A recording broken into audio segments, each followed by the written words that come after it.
So they said that video games would never sell out stadiums, and I would disagree with that. I'd be surprised if none of you have ever played a video game, or at least seen one. And you might also be surprised to find out that there is a lot of money in video games.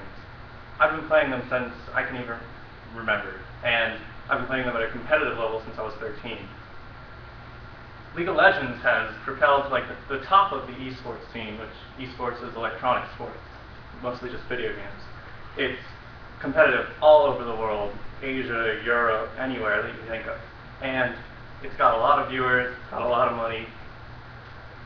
But before I can tell you about the competitive aspects of the game, you have to find out what it actually is. So League of Legends is a game that's called a MOBA. It's a multiplayer online battle arena. This is the map of the game. The top has 5 players, the bottom has 5 players. The objective is to kill the other team's base. It's simple. You kill the other people, there's a lot of stuff in between, but you just want to get their base dead. According to T. Nguyen on oneup.com, it's from Dota. Dota is a popular mod from a game called Warcraft 3 that was published by Blizzard. League of Legends was published by Riot Games in October 2010. So now that you know what League of Legends is, I can tell you about its competitive aspect. This is a picture of the Season 2 World Finals. You can see one team playing the other team on the other side, there's commentators on the left, and there's a huge crowd. Everyone's very excited to be there. We're in Season 3 right now, so obviously Season 2 was the last finals to happen. Taipei Assassins from Taiwan won the last tournament, and they went home with $1 million and the title. Now that we've moved into Season 3, Riot has taken a risk, Riot being the publisher, and they've created leagues called the North American and European LCS. LCS standing for League Championship Series. It gives the players job security and overall just makes them happier so that they want to play the game and they want to keep entertaining people. They had to qualify to be in the LCS, either European or North American, and there's 8 teams in each. So they go there every week, North America being in Santa Monica, they play in a studio and it's live streamed to hundreds of thousands of people.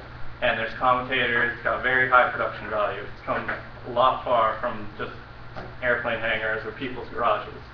There's lots of money in it. So there's 2 main careers. One being a player, as you can see here. This is a shot of Team Solo Mid playing at MLG, Major League Gaming in Anaheim. They are one of the dominant forces in the scene. They've won countless tournaments. They've won millions of dollars. They have a store. They've won countless tournaments. They've sold countless shirts. They've sold bracelets. They've sold stickers. They make a lot of money. They have the constant threat, though, of being dropped from the team. It's like any other sport. If you underperform, you're getting picked off. The manager is going to take that into account. They're going to evaluate your performance and deal with you accordingly. They also have to practice just like any other sport. It's mostly like 10 hours a day, every single day that they practice. There's another big job in esports, which is being a commentator.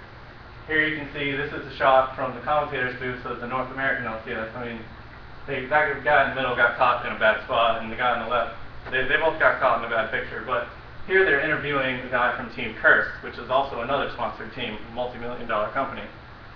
And they serve as entertainers. They talk over the games. They explain what's going on if people don't understand what's happening. They generally just make it more entertaining. They get excited. They also interview players after games like they're doing here. And like you can think, competitive video game players, they're not always the most social people. They don't perform in interviews the best. They're playing video games for 10 hours a day. So the commentators, they have better social skills. They were able to pick up and slack in the interviews for the players and make them less awkward. So TV is a good transition for esports to get into the big time scene. We need to get it on TV, get on ESPN. It was on ESPN in the past for Halo, but that died out. It's covered in Asia on TV. But with the competitive resurgence of League of Legends, it's possible because of the competitive nature all over the world and because of how much money is in it. They said that it won't sell at stadiums, and you've seen that it does. And there's a lot of viewers, there's a lot of money, and there's a lot of potential for League of Legends.